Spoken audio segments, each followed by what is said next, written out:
સૌનો હું આભાર માનું છું, સૌને હું પ્રણામ કરું છું. અને આ તકે વિશેષ આ કમિટી મંડળ કે જેમણે મને અહીં આમંત્રિત કર્યો, સન્માનિત કર્યો અને બે શબ્દ બોલવા માટેની તક અને મંચ બંને આપ્યું છે, એવા અશોકભાઈના નેતૃત્વમાં કામ કરતા સર્વે કમિટી મેમ્બરોનો ખૂબ ખૂબ આભાર. હું મારી બીજી કોઈ પણ વાત કહું એની પહેલા મહાભારતમાં શ્રીમદ ભગવદ્ ગીતામાં અર્જુન ભગવાન શ્રી કૃષ્ણને એમ કહે છે કે મારો રથ હવે યુદ્ધ ભૂમિની વચ્ચે લઈ જાઓ, મારે જોવું છે કે કોણ કોણ છે. અને એ પછી સામે બધા ધુરંધર યોદ્ધાઓને જોવે છે, પણ એની અંદર એને યોદ્ધા નથી દેખાતા, પણ એની અંદર સ્વજન દેખાય છે. એટલે અર્જુન ભગવાન શ્રી કૃષ્ણને એમ કહે છે, થિજંતી મમ ગાત્રાણી, ભાઈ મારા હાથ પગ કાંપે છે, મારા કાન ઠંડા પડી ગયા છે, મારાથી આ યુદ્ધ નહીં લડાય.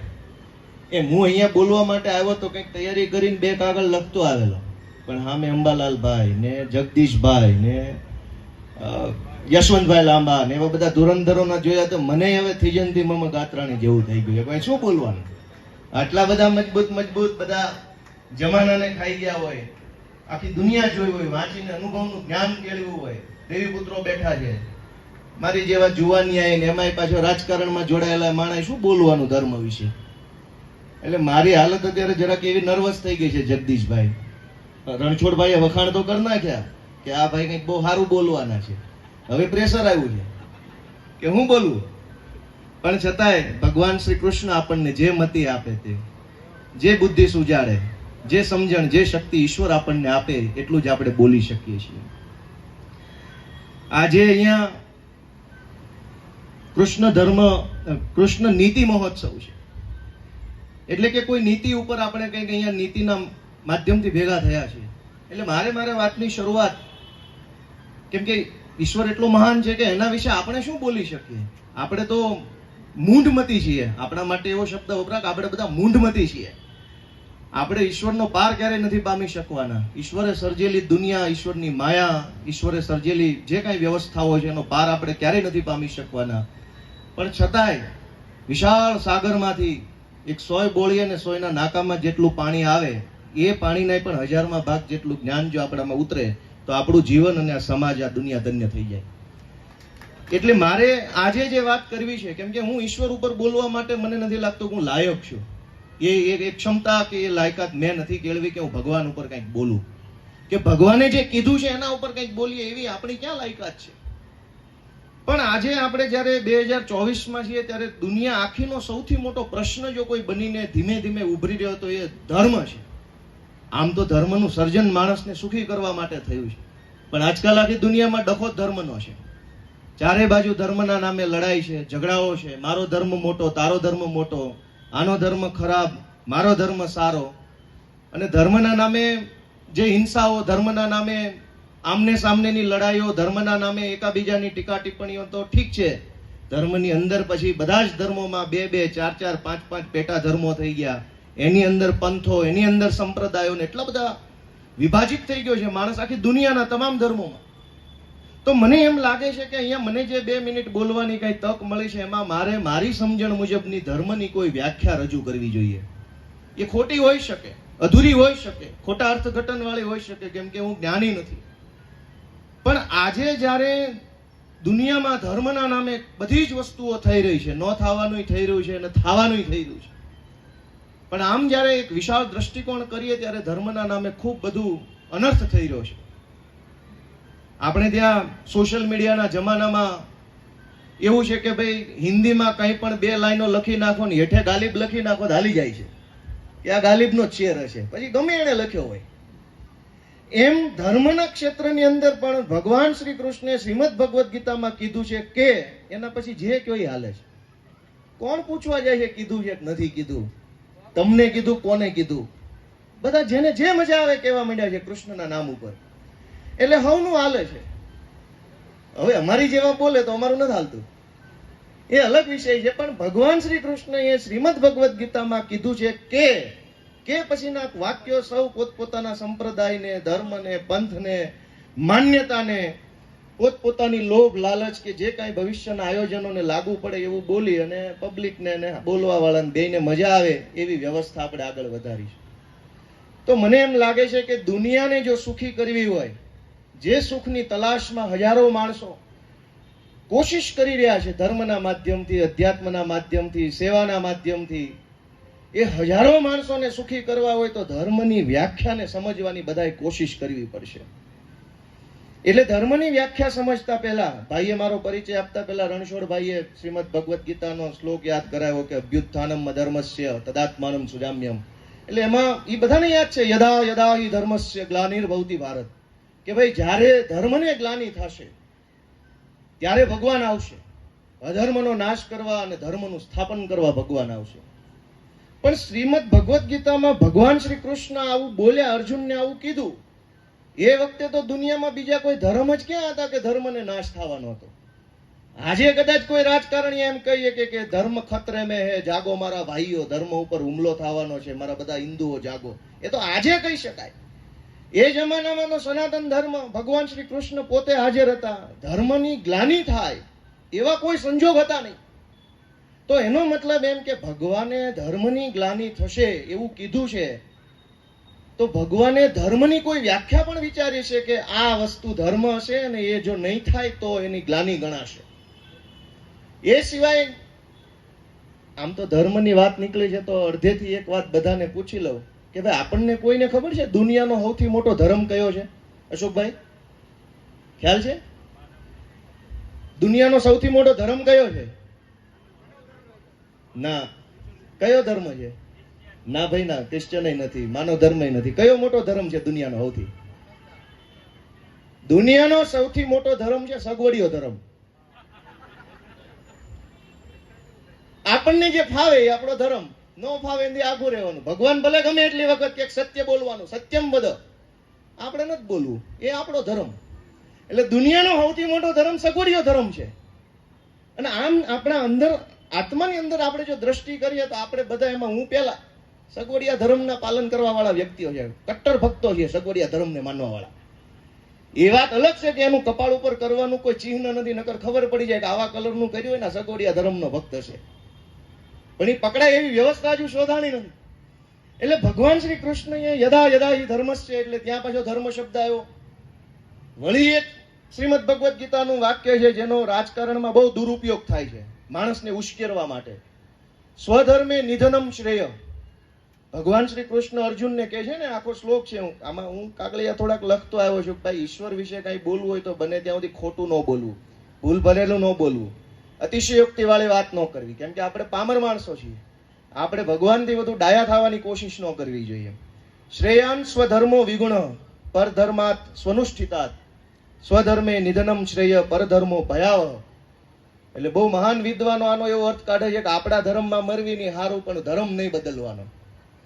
તે દિવસે ધર્મ બદલવાની વાત જ કેવી? એક જ ધર્મ, સનાતન ધર્મ, ભગવાન શ્રી કૃષ્ણ હાજર, ધુરંધર અર્જુન ઉભા છે. છતાંય આજે રાજકારણમાં લોકોને ઉશ્કેરવા માટે, ગુમરાહ કરવા માટે એવો ઉલ્લેખ થાય છે કે સ્વધર્મે નિધનમ શ્રેય, એટલે પોતાના ધર્મમાં જેમાં જન્મા છો એમાં ને એમાં મરો તો બધું બરાબર છે. બાકી તમને આ ધર્મ ન ગમતો હોય, ન ફાવતો હોય તો એ બદલવો નહીં. પણ આ તો વિદ્વાનોએ કાઢેલો અર્થ છે. ભગવાન શ્રી કૃષ્ણ શું આવું કહેવા માંગતા હશે? તો મને એમ લાગે છે કે આખી જે વ્યવસ્થા છે એના પાયામાં ધર્મ શબ્દના અર્થઘટનનો પ્રશ્ન હોય એવું મારી નાની અને કાચી સમજણ એવું કહે છે કે ધર્મ શબ્દના અર્થઘટનનો કોઈ પ્રશ્ન હશે કે લાંબા ગાળે ભગવાન શ્રી કૃષ્ણએ જે ધર્મની વાત કરી છે એ ધર્મ ભૂલીને કંઈક નવા જ પ્રકારના ધર્મનું આપણે બધા માણસોએ ભેગા મળીને સર્જન કર્યું હશે, અને એટલે પછી વાદ વિવાદ ને ચર્ચા સંવાદ વધી ગયો છે. તો આપણે ધર્મ શબ્દને સમજીએ કે ધર્મનો એક અર્થ થાય છે લક્ષણ, સ્વભાવ. આપણે છોકરા ભણતા હોય તો એમાં ભણવામાં આવે પદાર્થનો ગુણધર્મ. પદાર્થનો ગુણધર્મ એવો શબ્દ ભણવામાં આવે. એનો મતલબ એમ કે કોઈ વસ્તુ તમારા સ્વભાવગત છે, કોઈ વસ્તુ તમારી લાક્ષણિકતા છે તો એ તમારો ધર્મ છે. જેવી રીતે અગ્નિનો ધર્મ છે બાળવાનો. અગ્નિ બાળી નાખે છે, એ જોતી નથી સ્ત્રી છે, પુરુષ છે, હિન્દુ છે, મુસલમાન છે, સૂકું છે, લીલું છે. એનો ધર્મ છે કે ભાઈ જે ઝપટમાં આવે ને બાળી નાખવું, એ એનો ગુણધર્મ એટલે કે ધર્મ છે. તો ધર્મનો એક અર્થ લાક્ષણિકતા, લક્ષણ, અંગ્રેજીમાં કેરેક્ટરિસ્ટિક્સ, અથવા તો એનો સ્વભાવ. પાણીનો સ્વભાવ છે કે સૂકવી નાખે અથવા ભીંજવી નાખે. એમ દરેક જે કાંઈ પદાર્થોનું સર્જન થયું છે, ફૂલનો ધર્મ છે સુગંધ આપવી, તો ધર્મ શબ્દનો એક અર્થ થાય છે કે આપણી લાક્ષણિકતાઓ જે આપણામાં સ્વભાવગત રીતે હોવું જ જોઈએ. દુનિયા ઊંધી થઈ જાય, પ્રલય આવી જાય તો આપણો સ્વભાવ એવો જ હોવો. જેમ કે દુનિયામાં પ્રલય આવે તો એ ફૂલમાંથી સુગંધ જ આવે. એ દુનિયાના પ્રલય સાથે નિસ્બત નથી, કેમ કે એ એનો ધર્મ છે. એટલે કે એ અડીખમ છે, એ શાશ્વત છે. જે શાશ્વત છે એ ધર્મ છે. ધર્મ શબ્દનો બીજો અર્થ છે કે ભાઈ કર્તવ્ય, અંગ્રેજીમાં ડ્યુટી, ફરજ, જવાબદારી. એ કેવી રીતે કે ભાઈ ભગવાન શ્રી કૃષ્ણ શ્રીમદ ભગવદ્ ગીતામાં અર્જુનને જે ઉપદેશ આપે છે કે ભાઈ તારે યુદ્ધ લડવાનું છે. સામે બધા જે ઊભા છે, સગાવાલાઓ છે, વડીલો છે, ભાઈઓ છે, કાકા છે, કુટુંબના માણસો છે, ને એને જોઈને અર્જુન છે એ ઢીલો પડી જાય છે. એના મનમાં વિષાદ આવી જાય છે, એ મોહમાં સપડાઈ જાય છે કુટુંબના. અને ભગવાન એને સંદેશ આપે છે કે તારે આ યુદ્ધ લડવાનું છે. સામે તારે માત્ર કૌરવો જોવાના છે, કાકા નથી જોવાના, મામા, ફઈ, ફુવા જે કોઈ હોય એ નથી જોવાના. તારે એમ જોવાનું છે કે કૌરવો ઊભા છે અને એને હણવાના છે. એ તારી ડ્યુટી છે, કર્તવ્ય છે. ઈશ્વરે કર્તવ્યના રૂપમાં, જવાબદારીના રૂપમાં, ફરજના સ્વરૂપમાં, ડ્યુટીના સ્વરૂપમાં અર્જુનને સંદેશ આપ્યો છે કે આ તારો ધર્મ છે, આ ડ્યુટી તારે બજાવવાની છે. આપણે આજકાલ ધર્મ શબ્દ કાનમાં પડે એટલે હિન્દુ, મુસલમાન, પારસી એવું બધું મગજમાં ગોળ ગોળ કેસેટ ફરવા લાગે છે. પણ વાસ્તવિકમાં ધર્મ એ ડ્યુટી છે. કેવી રીતે કે આપણે અમુક શબ્દો સાંભળ્યા છે કે ભાઈ રાજધર્મનું પાલન કરો. તો રાજધર્મ એટલે શું? કે રાજા એટલે કે શાસક એટલે કે સત્તામાં બેઠેલો જે માણસ છે એની શું ડ્યુટી છે, એની શું ફરજ છે, એની શું જવાબદારી છે. તમે તમારી જવાબદારી નિભાવો. આ આનંદનગરને પાડવાનું નથી, સોસાયટીની મંજૂરી વગર પાડવાની તમારી જવાબદારી નથી. તમારી જવાબદારી એ છે કે ભાઈ રાજધર્મ કલેક્ટરનો કે મ્યુનિસિપલ કોર્પોરેશનનો કે અહીંયાના ધારાસભ્યનો રાજધર્મ એ છે કે સોસાયટીને પૂછે, સોસાયટી આ પાડે તો પાડો, ના પાડે નથી પાડવાનું. એ એમનો રાજધર્મ છે. પણ એ રાજધર્મ ન બજાવે, કલેક્ટર, મ્યુનિસિપલ કોર્પોરેટર કે ધારાસભ્ય પોતાનો રાજધર્મ ન બજાવે, પણ બીજા દિવસે સવારમાં સરસ મજાનું કપાળ ઉપર જે સંપ્રદાયને માનતો એનું ચિહ્ન લગાવે, હાથમાં 2-3 માળા, ગળામાં માળા પહેરે, કોર્પોરેશનની ઓફિસે આવે, 1 કલાક ભગવાનને દીવાબત્તી કરીને પછી પોતાની ખુરશી પર બેસે, તો એને ધાર્મિક માનવું કે અધાર્મિક માનવું? એને ધાર્મિક માનવું કે અધાર્મિક માનવું? આ મોટો પ્રશ્ન છે કે આપણે ધર્મ શબ્દના અર્થની ગૂંચવણમાં ફસાયેલા લોકો છીએ. કે હું સરસ લાંબા વાળ વધારું, ધાર્મિક કપડાં પહેરું, કપાળ ઉપર સરસ મજાના ચિહ્નો કરું તો તમને ધાર્મિક લાગુ, પણ ન કરવાનું કામ કરું ને આનંદનગર ઉપર બુલડોઝર ફેરવી દઉં તો કૃષ્ણ કહે છે કે અધર્મ છે. તમારી ડ્યુટી એ નથી કે તમે પાડી દો પૂછ્યા વગર. તમારી ડ્યુટી એ છે કે પૂછો, ને કાયદામાં આવતું હોય તો પાડો, નહીં તો નથી પાડવાનું. તો ધર્મ શબ્દ ફરજ, ડ્યુટી, કર્તવ્યના સ્વરૂપમાં છે. એટલે કે રાજધર્મ શબ્દ આવ્યો, પછી ધર્મરાજ શબ્દ છે પાછો. ધર્મરાજ યુધિષ્ઠિર. હવે યુધિષ્ઠિર કાંઈ વહેલા સવારે 4 વાગે જાગીને રોજ પૂજા પાઠ કરતા હતા એટલે એને ધર્મરાજ નથી કીધા. એ ધર્મનો પ્રખર સિદ્ધાંત, ન્યાય અને સત્યનું હરે ક્ષણે ક્ષણે એનું પાલન કરતા હતા. કે ગમે એવી દુનિયામાં પ્રલય આવી જાય, ધર્મરાજ યુધિષ્ઠિર હંમેશા સત્ય જ બોલશે, એટલા માટે ધર્મરાજ કહેવાયા છે. તો ધર્મનો અર્થ છે કે તમે સત્ય બોલો, સત્યનું કર્તવ્ય નિભાવો. એ ધર્મ પત્ની. શું કામ? કે પત્ની પોતાના પતિ કે પરિવાર પ્રત્યેની જે જવાબદારી, જે ફરજ, જે કર્તવ્ય નિભાવે છે એટલે એ પોતાનો ધર્મ બજાવે છે, ને એટલે એ ધર્મ પત્ની છે. પછી કઈ પૂજા પાઠ ન કરતા હોય એ ધર્મ પત્ની હોય. અને હવે તો વિદેશમાં લગ્ન કરે છે તો ધર્મ પત્ની એ કહેવાય. ઘણા મિત્રોનું ઓળખું છું જેને વિદેશી માણસ વાળે લગ્ન કર્યા, તો શું એ ધર્મ પત્ની ન કહેવાય? બીજા ધર્મના હોય તો અધર્મ પત્ની કહેવાય? નહીં. ધર્મ શબ્દનો અર્થ છે કે જે પોતાનું કર્તવ્ય નિભાવે છે, એ ધર્મનું કામ છે. પોતાની ડ્યુટી નિભાવો, તમારું જે કામ છે એ કરો, એટલે ધર્મ પત્ની. ધર્મનો કાંટો શબ્દ હતો આપણે ત્યાં. ધર્મનો કાંટો શું કામ? કે ભાઈ કઈ ભગવાને ઉપરથી મોકલેલો ચમત્કારિક કાંટો હતો એટલે ધર્મનો કાંટો નહોતો. ધર્મનો કાંટો એટલા માટે હતો કે આ કાંટો અન્યાય નહીં કરે, ન્યાય કરશે, સમાન કામ કરશે, બે બાજુના પલ્લામાં ન્યાય કરશે, ખોટું નહીં કરે. તો ખોટું ન કરવું એ ડ્યુટી છે, ફરજ છે, કર્તવ્ય છે. એમ અનેક શબ્દોના માધ્યમથી આપણે એવું સમજી શકીએ કે ધર્મ જે છે, મિત્ર ધર્મ, પુત્ર ધર્મ, ઘણા બધા એવા શબ્દો, શિક્ષક ધર્મ, ડોક્ટરનો ધર્મ છે, દર્દીનો જીવ બચાવો, શિક્ષકનો ધર્મ ભણાવવાનો છે, વિદ્યાર્થીનો ધર્મ ભણવાનો છે. તો ધર્મ શબ્દનો અર્થ પોતાની ફરજ, પોતાની જવાબદારી, પોતાની ડ્યુટી માટે વપરાયેલો શબ્દ છે.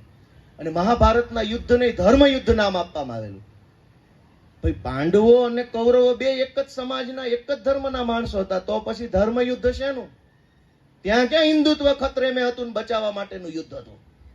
એ બધા આમને સામને એક કુટુંબના માણસો હતા, છતાંય ધર્મ યુદ્ધને નામ આપવામાં આવ્યું એટલા માટે કે ન્યાય માટેનું યુદ્ધ હતું, ન્યાય મેળવવા માટેનું યુદ્ધ. જેમ આનંદનગરના લોકો ન્યાય મેળવવા માટે થઈને કાર્યક્રમ કર્યો છે ને, એમ અર્જુનને અને પાંડવોને વનવાસ અને ગુપ્તવાસ પૂરો કર્યા પછી કૌરવોએ દુર્યોધને જે કાંઈ એમનો અધિકાર આપવાનો હતો એમાંથી એને અવળચંડાઈ કરી અને કીધું કે કાંઈ નહીં આપવામાં આવે, એટલે ન્યાય મેળવવા માટેનું યુદ્ધ હતું. માટે એ ધર્મ યુદ્ધ હતું. ધર્મ બચાવવાનું યુદ્ધ નહોતું, સંપ્રદાય બચાવવાનું યુદ્ધ નહોતું, ન્યાય મેળવવાનું યુદ્ધ હતું. એનું નામ ધર્મ યુદ્ધ છે.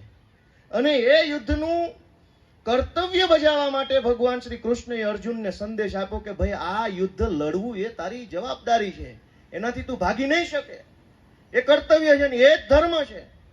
તો દોસ્તો, મને એમ લાગે છે કે ધર્મના નામે આપણે ત્યાં બહુ મોટી ગેરસમજણ થઈ હોવી જોઈએ, અને એટલા માટે આપણે ભગવાનની શોધમાં, સુખની શોધમાં, સ્વર્ગની શોધમાં, સાચી શાંતિની શોધમાં આમથી આમ, આમથી આમ, આમથી આમ ભટકીએ છીએ, પણ મેળ પડતો નથી કોઈનો. સામેવાળાનો પડી જાય છે, આપણો નથી પડતો. આપણને ઉપદેશ આપવા વાળાનો બધાનો મેળ પડી ગયો છે, પણ ધર્મના માધ્યમથી શાંતિ અને ઈશ્વરની શોધ કરવા વાળા માણસનો મેળ નથી પડતો. કેમ કે ધર્મની વ્યાખ્યાઓ જે છે એ વ્યાખ્યામાં કંઈક આપણે ગેરસમજણ થઈ છે. મને એમ લાગે છે કે આપણે ધર્મની વ્યાખ્યા તરફ આગળ બધાય જો વધે સંયુક્ત રીતે તો કંઈક થાય. મહાભારતની અંદર એક શ્લોક છે કે ધરતી ધારયતી વા લોકમ ઇતિ ધર્મ. એટલે એમ કે લોકો જેને ધારણ કરે અથવા જે ધારણ કરવા યોગ્ય છે, અથવા લોકો જેને ધારે છે એ ધર્મ છે. ધારણ કરી શકાય, પોતાનામાં જેને ઉતારી શકાય, પોતાની અંદર રોપી શકાય, પોતાના જીવનની અંદર વણી શકાય, એ જે વસ્તુ છે એ ધર્મ છે. તો બીજો પ્રશ્ન છે કે ધારણ કરવા યોગ્ય શું છે, શું ધારણ કરવું જોઈએ, અથવા શું ધારણ કર્યું છે? કેમ કે જે ધારણ કરીએ એ ધર્મ છે.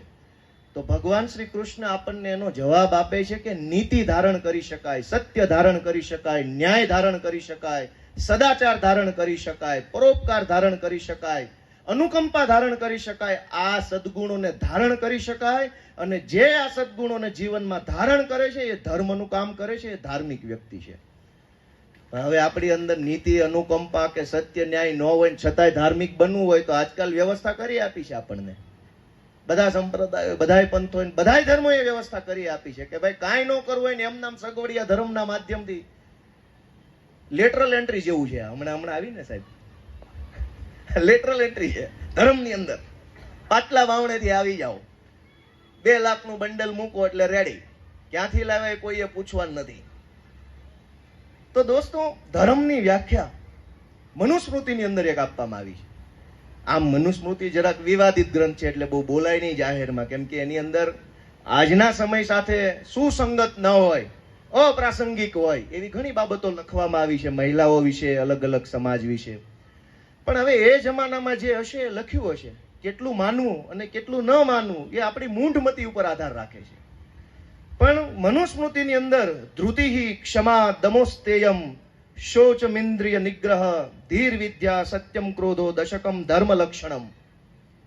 એટલે કે જેનામાં ધૈર્ય હોય, જેનામાં ક્ષમા હોય, સંયમ હોય, ચોરી ન કરતો હોય. ચોરી એટલે એવું નહીં કે મોબાઈલ ચોર એને જ ચોર કહેવાય. વૃત્તિની ચોરી હોય. ઘણી વખત આપણા પેટમાં પાપ હોય ને, એમાં આપણે મોબાઈલ ચોરવાની જરૂર નથી. તો જે ચોરી ન કરતો હોય, શૌચ એટલે કે અંદર અને બહારની, એટલે કે મન અને શરીરની સ્વચ્છતા, ઇન્દ્રિય નિગ્રહ એટલે કે તમામ ઇન્દ્રિયો ઈશ્વરે આપણને જે આપ્યા છે એને સંસારની માયામાં નહીં પરંતુ ભગવાનની ભક્તિમાં લગાડો, અને બુદ્ધિ, વિદ્યા પ્રાપ્ત કરવી, સત્ય અને ક્રોધ ન કરવો. આ 10 લક્ષણો ધર્મના લક્ષણો છે. જેનામાં આ 10 લક્ષણો છે, જ્યાં આ 10 લક્ષણો છે ત્યાં ધર્મ છે, તેનામાં ધર્મ છે, એવું મનુસ્મૃતિમાં કહેવામાં આવ્યું છે. પણ આપણે હું જ્યારે આ બોલું છું ત્યારે વિચારતા રહેવાનું કે આપણી પાસે શું છે ને આ લખેલું શું છે અને કોણ છેતરી ગયું. તો પછી લખેલું તો આજે હું વાંચું છું, કેમ કે મારે જ્યારે અહીંયા બોલવાનું હતું તો મેં વિચાર્યું કે બધા આમંત્રણ પત્રિકા પહેલા મળી ગયેલી, એમાં બધાના ફોટા જોયા તો મેં બોલા અર્જુન જેવી પરિસ્થિતિ થઈ ગઈ કે આટલા મોટા મોટા વ્યક્તિ વચ્ચે મારું નામ કોને આપ્યું છે આ લોકોને. હું તો ને સાંભળવામાં સારો ન લાગુ, એટલા મોટા મોટા મહાપુરુષો બોલવાના છે. છતાંય મને કીધું છે તો હવે જેવી તેવી વાત લઈને, જેવો તેવો વિચાર લઈને, ગમે તેવું મન ફાવે તેવું 10 મિનિટ કાપવાના ઉદ્દેશ સાથે ન જવું જોઈએ. એટલે વિનોબા ભાવે, મહાત્મા ગાંધી, મનુભાઈ પંચોળી, એમણે જે કાંઈ પણ, નગીનદાસ સંઘવી, એમણે જે વક્તવ્યો આપ્યા છે, એમણે જે પુસ્તકો લખ્યા છે, એમણે જે કાંઈ પણ મહાભારત અને ગીતા ઉપર એમનું સમજ મૂકી છે, એનો મેં ટૂંકમાં વાંચવાનો છેલ્લા 10 દિવસ કોશિશ કરીને એમાંથી મને જે કાંઈ એમ લાગે કે ઉઠાવી લેવા જેવું છે એ ઉઠાવીને લાવ્યો છે. આમાં ઘરનું કાંઈ છે નહીં, કેમ કે મારી એવી કોઈ સમજ નથી કે મારો એવો અનુભવ નથી, મારી એવી ઉંમર નથી કે આપણે તો પામર માણસ, આપણે શું કરી શકીએ. અને અમે તો પાછા હું રાજકારણમાં, એટલે આપણને એનાથી સારું બીજું અમથું ન ફાવે. રાજકારણનું હેલું કામ છે કે સામે વાળાનું બધું ખરાબ છે ને અમારું બધું સારું છે. એ હેલું કામ છે. અને હવે આ અઘરું કામ માટે માઇક પકડાઈ દીધું અશોકભાઈએ.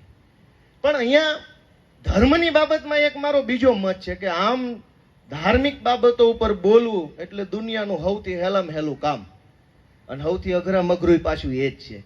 હેલું એટલા માટે ભગવાન શ્રી કૃષ્ણએ કીધું છે કે તને જે ભાવે આંકો કોણ તમને પૂછવાનું છે કીધું છે કે નથી કીધું. અઘરું એટલા માટે છે કે જો તમે ચિંતન કરીને, મનન કરીને, સત્ય સાથે તમે વાસ્તવિક વાત કરો ને તો ધોકાય ઉડે કે આવું તમે નથી સાંભળ્યું, તું ક્યાંથી લાવ્યો. હાવ સાચું કયો તો ધર્મ વિરોધીમાં ખપાઈ દેવામાં આવે કે આ નવો આવ્યો લાગે છે. એટલે આમ અઘરું ને આમ હેલું કામ છે. પહેલી વાર હાથમાં આવ્યું છે એટલે કંઈક ભૂલચૂક થાય તો બધા વડીલો મને માફ કરજો ને સુધરવાનો એક મોકો આપજો પાછા. પણ હું મારી જે કઈ સમજણ છે એ કહું છું, અને એટલા માટે હું લખીને લાવ્યો કે ભાઈ બોલવામાં ક્યાંય આપણાથી ભૂલ ન પડી જવી જોઈએ. પણ આમ આપણે મેં કીધું એમ કે દુનિયાનો સૌથી મોટો સગવડિયો ધર્મ છે. આપણે ત્યાં વર્ણ વ્યવસ્થા ને લોકો આજે મગજમાં લઈને ફરે છે, બ્રાહ્મણ, ક્ષત્રિય, વૈશ્ય, શૂદ્ર, ને બધાને એ ભૂત છેલ્લા 5000 વર્ષથી ઉતરતું નથી. બધા એવી કોશિશ કરે છે કે હું બીજા કરતા મહાન છું, બીજા કરતા ચડિયાતા જ્ઞાતિમાં જન્મેલો છું, અને બધા એ કોશિશમાં છે. નીચે કોઈને રહેવું નથી, છતાંય પાછા બધા નીચે છે. અને જ્યારે આપણે પૂછીએ કે આ બધું સારું નથી, 21મી સદી છે, 2024નું વર્ષ છે, આ બધું હવે આપણે જરાક આગળ વધીએ, સાથે મળીને જઈએ, તો કે નહીં ભાઈ, વર્ણાશ્રમ વ્યવસ્થા તો ઈશ્વરે, ભગવાન શ્રી કૃષ્ણે શ્રીમદ ભગવદ્ ગીતામાં બતાવેલું છે, આ કઈ થોડું આજકાલનું છે રણછોડભાઈ. પણ તો એ તો આપણા શાસ્ત્રોમાં ને વેદોમાં તો 4 આશ્રમય કીધેલા છે, બ્રહ્મચર્યાશ્રમ ને ગૃહસ્થાશ્રમ ને વાનપ્રસ્થાશ્રમ ને સંન્યાસ આશ્રમ. તો જાઓ ને જંગલમાં 50 વર્ષ પછી, બધું ભગવાન કેમ જ કરતા હોય તો. 4 આશ્રમની વ્યવસ્થા આ જ ઈશ્વરે, આ જ ધર્મ, આ જ આ પરંપરાએ શાસ્ત્રોથી આપણને આપી છે. પણ જે સગવડિયું છે, જે માનવામાં મજા આવે છે કે હું બીજા કરતા ઊંચો, એમાં મજા આવે તો એ માનવું છે. ઈશ્વરે કીધું છે કે પહેલા 25 વર્ષ બ્રહ્મચર્યાશ્રમ, એટલે કે તમારે તમારી ભણતર ગણતરમાં ધ્યાન આપવાનું. 25 વર્ષ સુધી તમે ભણો ગણો, તૈયાર થઈ જાઓ, કેળવાઈ જાઓ, પછી તમારે ગૃહસ્થાશ્રમમાં આવવાનું છે. સંપત્તિનું અને સંતતિનું ઓલું કરવાનું છે, સર્જન કરવાનું છે, અને દુનિયાના ક્રમને આગળ વધારવાનો છે. અને પછી બીજા 24 વર્ષ પૂરા થાય એટલે તમારે વાનપ્રસ્થાશ્રમ તરફ પ્રયાણ કરવાનું. પણ કોણ માને? કેમ કે એ સગવડિયા ધર્મમાં નથી આવતું. એટલે મને એમ લાગે છે કે આપણે બધાએ ધર્મની જે વ્યાખ્યા આપણને વર્ષો સુધી સમજાવવામાં આવી રહી છે, જે સમજાવતું, અને બધા ધર્મની વાત છે એવું નહીં, દુનિયાના તમામ ધર્મોમાં આ ગેરસમજણ છે. અને એટલા માટે આ ગેરસમજણ હોવાના કારણે ધર્મના નામે લડાઈ થાય છે. નહીંતર આજ તમે જુઓ કે ભગવાન શ્રી કૃષ્ણએ એવું કીધું છે કે ભાઈ યદા યદા હિ ધર્મસ્ય ગ્લાનિર્ભવતિ ભારત અભ્યુત્થાનમ અધર્મસ્ય. એણે એમ નથી કીધું કે અભ્યુત્થાનમ વિધર્મસ્ય. વિધર્મીની કોઈ ટેન્શન નથી. આજ રાજકારણમાં બધા કહે છે કે પાકિસ્તાનથી માણસો આવશે, હુમલા થઈ જશે, દેશ બરબાદ થઈ જશે, હિન્દુ ખતરે મેં હે, આમ બીવડાવે છે. પણ ભગવાન શ્રી કૃષ્ણે નથી કીધું કે વિધર્મી આવશે અને અધર્મને ગ્લાનિ થઈ જશે. ભગવાને એમ કીધું છે કે અધર્મ થશે તો ધર્મને ગ્લાનિ થશે, અધર્મનો નાશ કરવા ભગવાન આવવાના છે, વિધર્મનો નહીં. તો ધર્મ, અધર્મ, વિધર્મ આની ગૂંચવણમાં આપણને કોણ નાખી ગયું, અને આ ગૂંચવણમાંથી બહાર નહીં નીકળીએ તો ઈશ્વર કે સુખ કે મોક્ષ કે કોઈ કાંઈ વસ્તુ કોઈને મળવાની નથી લેણા સિવાય. આપણને ઈશ્વરે એમ કીધું છે કે અધર્મનો નાશ કરવા ઈશ્વર આવવાના છે. તો અધર્મ એટલે શું? તો એની વ્યાખ્યા ધર્મથી જાણવી પડે. ધર્મ એટલે નીતિ, ધર્મ એટલે કર્તવ્ય, ધર્મ એટલે મારી ડ્યુટી, મારી ફરજ.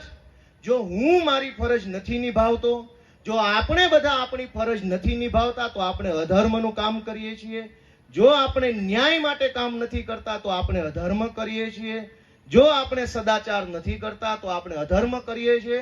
અને સમાજમાં આવો અધર્મ જ્યારે વધશે ત્યારે ભગવાન શ્રી કૃષ્ણ અથવા એમનો સંદેશ લઈને કોઈ સંત મહાપુરુષ આવશે.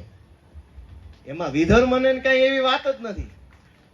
પણ આજ તમે જુઓ, મેં કીધું એમ કે એક પીએસઆઈ હોય, સરસ મજાનો ધાર્મિક દેખાતો હોય, ચાંદલો બાંડલો કમ્પ્લીટ કરીને આવે, પણ કોઈ ગરીબ માણસ એફઆઈઆર લખાવા જાય તો લખે નહીં, ધમકાવે, ગાળું દઈને અપમાનિત કરીને કાઢી મૂકે. આવું બને છે સમાજમાં કે મારી વાત ખોટી છે?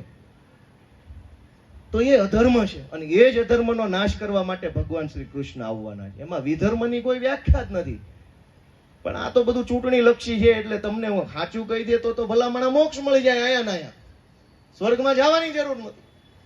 પણ આપણે આજે અહીંયા નીતિ મહોત્સવની અંદરથી નીતિ શીખવાની છે કે ધર્મ એટલે નીતિ, ધર્મ એટલે સત્ય, ધર્મ એટલે ન્યાય.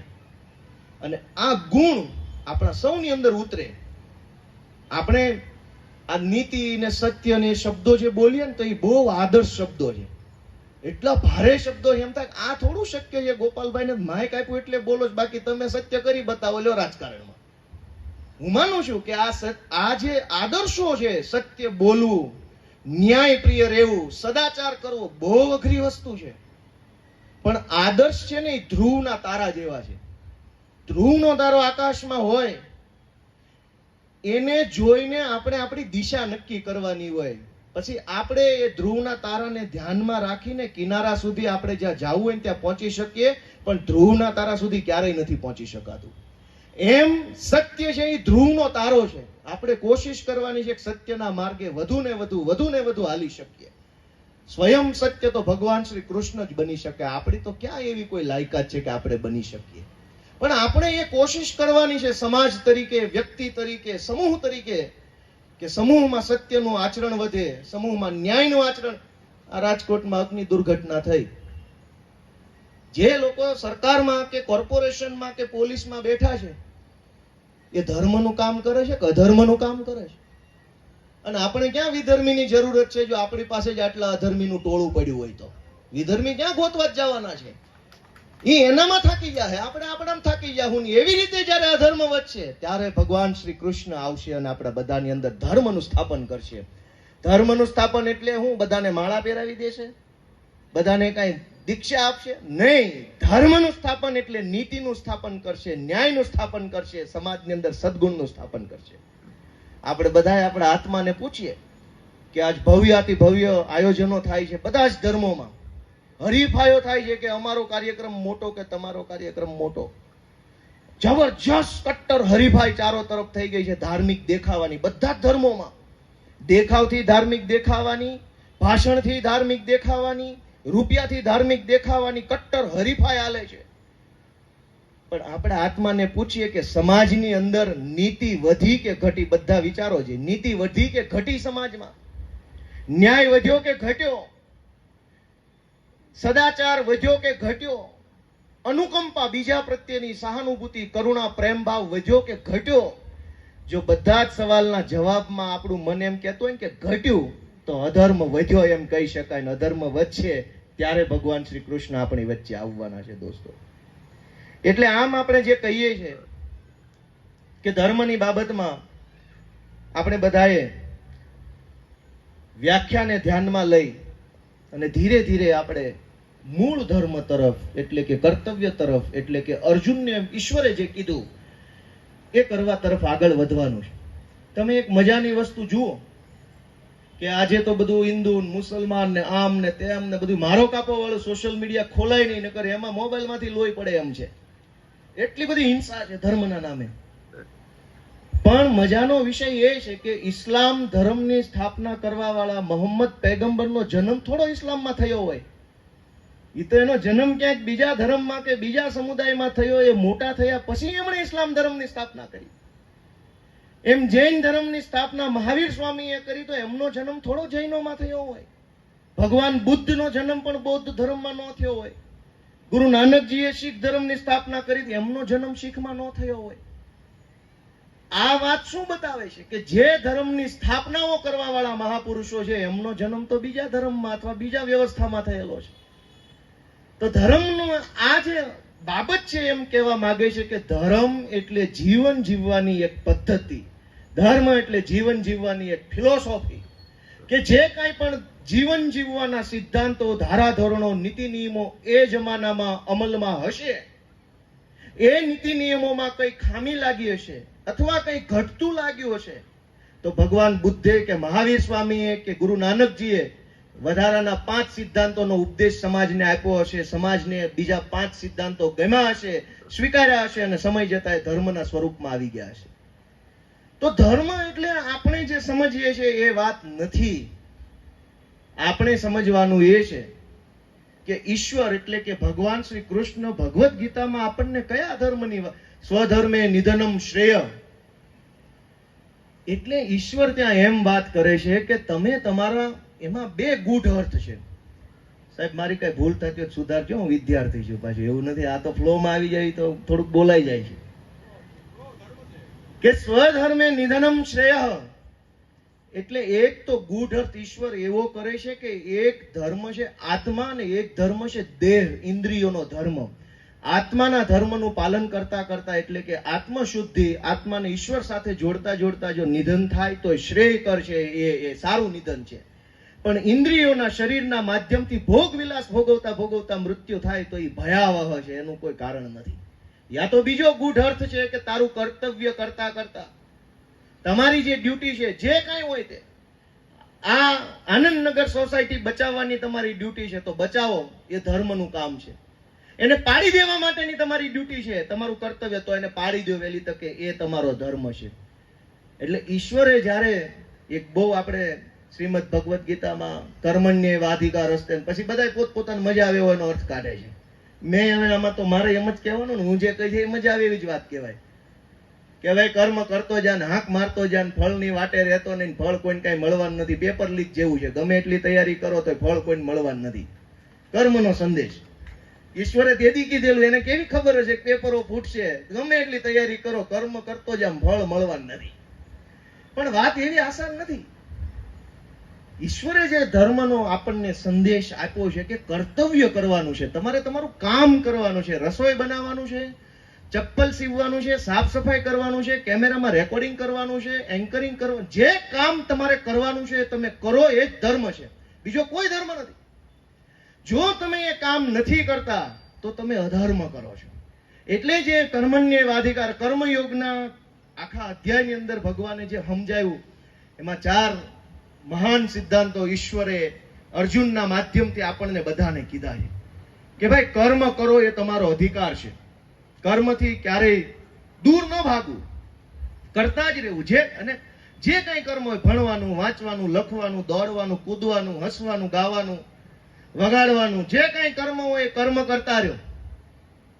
પછી કર્મના ફળની ચિંતા નહીં કરવાની. એટલા માટે બીજો સિદ્ધાંત, ઉપદેશ આપણને ઈશ્વરે આપ્યો, જો ફળની ચિંતા કરો તો બની શકે કે તમે ચિંતાની અંદર છે ને એ કર્મના ધાર્યા પરિણામ માટે થઈને અણધાર્યા કે અણઈચ્છેલા રસ્તાઓ પકડવાની કોશિશ કરો.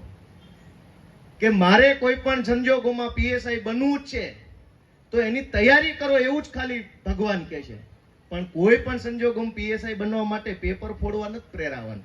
એટલે કર્મના ફળની જો આપણે ચિંતા કરીએ તો એ ઈચ્છિત ફળ મેળવવા માટે આપણે કોઈ પણ રસ્તો અપનાવવા માટે ખેંચાઈ જઈએ, પ્રેરાઈ જઈએ, અથવા એ દિશામાં ફંટાઈ જઈએ, અથવા તો આપણને વિષાદ થાય કે નથી કરવું, તો પછી આપણે રાજકોટ જવું છે ને જગદીશભાઈને મળવું છે પણ એ ન મળવાના હોય, રાજકોટ નથી જવું. તો કર્મના ફળની આસક્તિ રાખવાથી આપણે એ કર્મ ન કરવા પ્રત્યે અથવા કર્મ ખોટા રસ્તે કરવા પ્રત્યે પ્રેરાઈ જઈએ છીએ. એટલે ઈશ્વર એમ કહે છે કે કર્મના ફળની આસક્તિ નથી રાખવાની, કર્મ કરવાનું છે, કર્તવ્ય નિભાવવાનું છે. અને આ જે કર્મ કર્તવ્ય શબ્દોનો અર્થ ધર્મ છે. અને ત્રીજી વાત કે કર્મ પ્રત્યે કર્તાનો ભાવ નથી રાખવાનો કે મેં કર્યું એવું કાંઈ નથી કરવાનું. ભગવાન એમ કહે છે કે આ સમગ્ર સૃષ્ટિનો કર્તા છે ઈશ્વર પોતે છે. તમે જે કાંઈ કરો છો એ મારા માધ્યમથી, મારી આપેલી શક્તિથી, મારી આજ્ઞાથી, મારા કહેવાથી તમે કાંઈક કરો છો. એટલે કર્મ મેં કર્યું એવું નથી કરવાનું. અને એમાં ભગવાનનો બીજો એક એંગલ છે કે તમે જે કર્મ કરો છો એ કર્મની સફળતા કે એ કર્મનું પરિણામ માત્ર તમારા કર્મ ઉપર આધાર નથી રાખતું. એમાં બાહ્ય પરિબળો ધ્યાનમાં આવે છે. સાથી મિત્રો કોણ હતા, પરિબળો કેવા હતા, વાતાવરણ કેવું હતું, માધ્યમો કેવા હતા. આ આનંદનગર સોસાયટી પાડવાની કોશિશ થઈ ગઈ અને આજે નથી પડી તો એ માત્ર અશોકભાઈ એમ ન કહી શકે કે મેં કર્યું. એટલે કવિએ કીધું મેં કર્યું એ જ અજ્ઞાનતા, શકટનો ભાર્યમ સ્વાંતાણે. આ મેં નથી કર્યું. લોકોનો સપોર્ટ મળ્યો, છાપાવાળાએ છાપામાં છાપ્યું, અધિકારીને થોડીક બીક લાગી, બધું ભેગું થયું. બિલ્ડરને એમ થયું કે આમાં કઈ વકરો વધશે નહીં, ગાંઠનું ગોપીચંદન ઘસાઈ જાય આનંદનગર બનાવવામાં. એટલે બધા ભેગા થયા ત્યારે આ પ્રોજેક્ટને અટકાવી શકાયો. એટલે ભગવાન એમ કહે છે કે કર્મની અંદર કર્તૃત્વ ભાવ કે મેં કર્યું એવું નથી રાખવાનું. સૌએ કર્યું અથવા ઈશ્વરે મને કરાવડાવ્યું. જેમ એમ એક ચીપિયો હોય, આમ ચીપિયાથી આપણે ગરમા ગરમ તપેલી પકડીએ. ચીપિયો એમ કે મેં તપેલી પકડી કેવો લાગે? એ તો આપણે હાથ અડાડ્યો એટલે ચીપિયાએ તપેલી પકડી. પણ આપણે હાથ ક્યારે અડાડ્યો કે કોઈ ચેતન તત્વએ આપણામાં એ શક્તિ આપી કે તું ચીપિયો પકડને લે ભાઈ. એમ ઈશ્વર આપણી પાસે કંઈક કરાવવા માંગે છે અને એ કામ કરવું એ જ આપણો ધર્મ છે. પછી બાકી ધર્મની જે કાંઈ અત્યારે યુટ્યુબમાં વ્યાખ્યાનો આવતા હોય, ભગવાન હવને રાજી રાખે.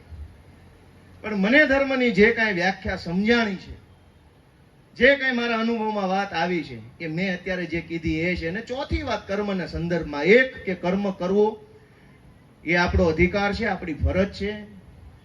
કર્મની અંદર કર્મના ફળની આસક્તિ ન રાખવી.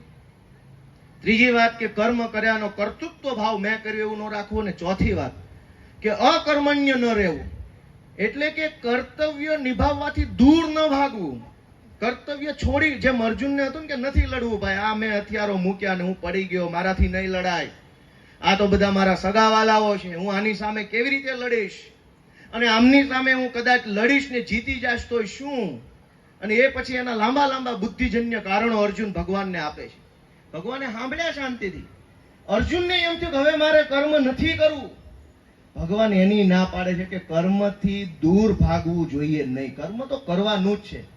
ઘણી વાર નથી ઘણા એમ થતું નથી મજા આવતી, ઘર મૂકીને ભાગી જાવ. તો ભાગીને ક્યાં જશો? કર્મ, કેમ કે ઈશ્વરે તો એમ કીધું કે શ્વાસ લ્યો એ કર્મ છે ને શ્વાસ બહાર કાઢો એ કર્મ છે. કર્મથી તમે ક્યારેય દૂર ભાગી. કર્મ એટલે કર્તવ્ય, ડ્યુટી, ફરજ.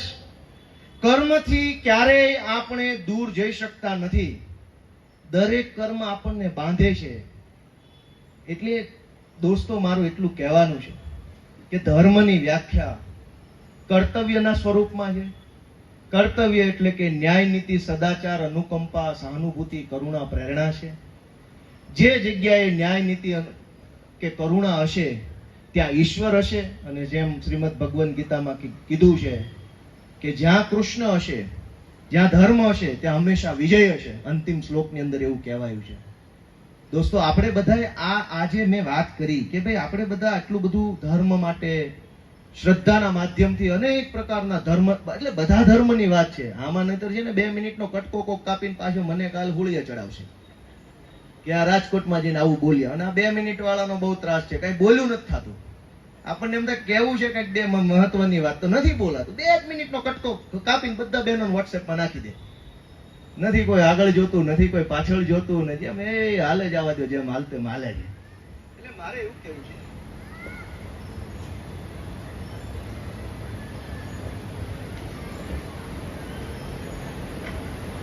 કે આપણે બધા જે કાંઈ ધર્મના માધ્યમથી જે કાંઈ કામ કરીએ, પૂજા કરીએ, ભક્તિ કરીએ, ઈશ્વરને આરાધીએ, શાસ્ત્રો, વેદો, ઉપનિષદોનું ગાન કરીએ, રસપાન કરીએ, એને સમજવાની કોશિશ કરીએ.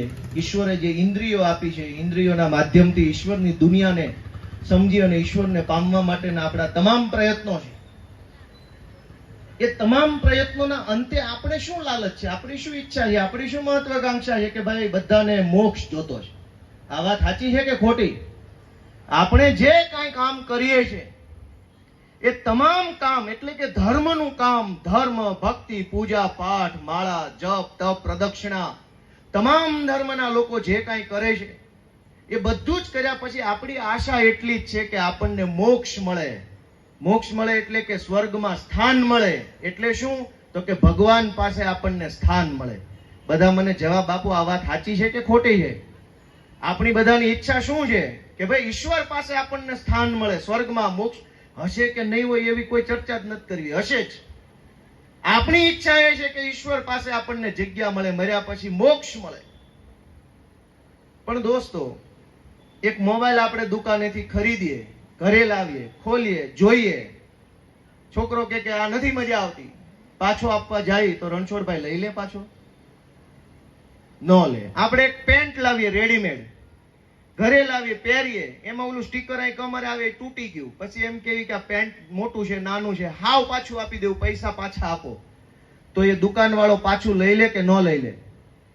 કયો છે, લઈ લે કે ન લઈ લે? કોઈ ખાવા પીવાની વસ્તુ લાવ્યા, ઘરે લાવ્યા, ખોલી, જોયું, ચાખ્યું, નો મજા આવી, પાછું આપવું, લઈ લેશે કે નહીં લઈ લે? એક દુકાનવાળાને એ ખબર છે કે જો પેકિંગ તૂટી જાય, જેવું આપ્યું છે એવું ન રહે તો એને પાછું ન લેવાય. જેવું આપ્યું છે એવી જ વસ્તુ લાવશો તો એકવાર તમને રિપ્લેસ કરી દેવું.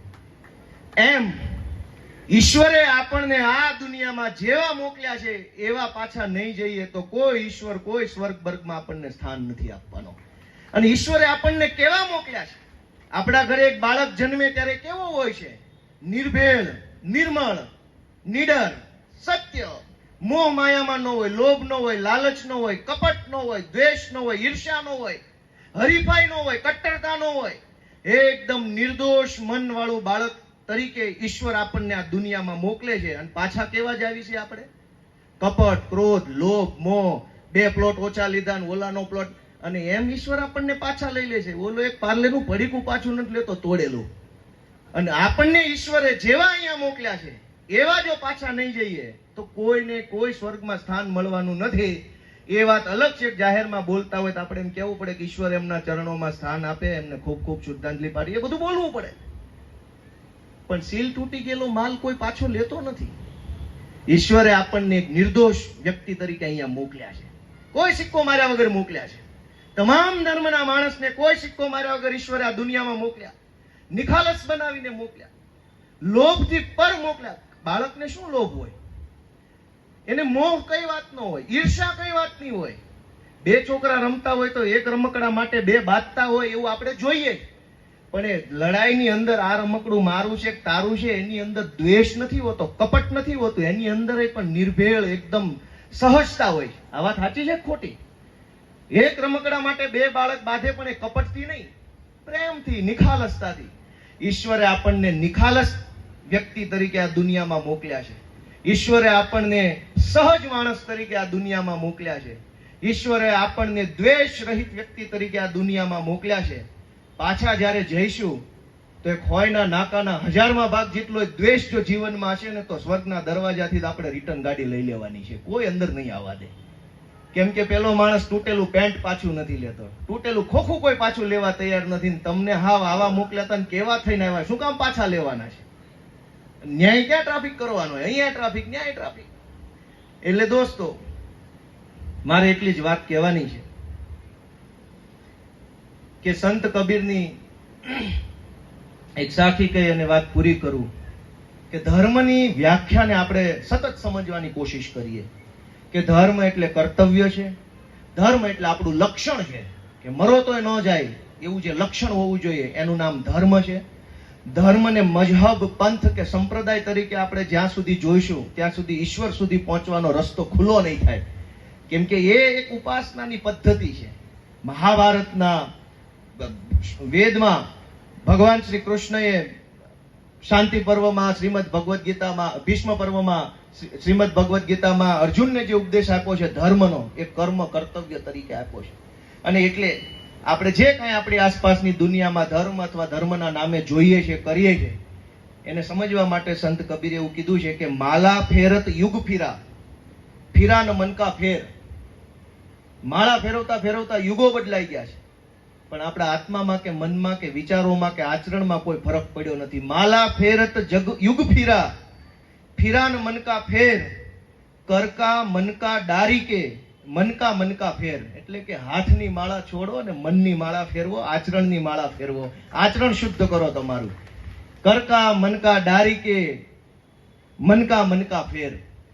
ઈશ્વર આપણને બધાને મનની માળા ફેરવવાની, આત્માની માળા ફેરવવાની, કર્મના માધ્યમથી ધર્મને સમજવાની, નીતિ, ન્યાય, સત્ય, સદાચાર, કરુણા, અનુકંપા, પ્રેમ, ક્ષમા, આ બધા ગુણો ઈશ્વર આપણી અંદર ભરે, આખો સમાજ આ ગુણોથી ભરાય અને ઈશ્વરને ક્યારેય અધર્મનો નાશ કરવા દુનિયા પર ન આવવું પડે એવો શાશ્વત ધર્મ આપણે બધા બનાવીને રાખીએ, એવી શક્તિ ઈશ્વર આપણને આપે, એવી ભગવાન શ્રી કૃષ્ણને આપ સૌ શ્રોતાજનોના ચરણોમાં પ્રાર્થના. જય શ્રી કૃષ્ણ.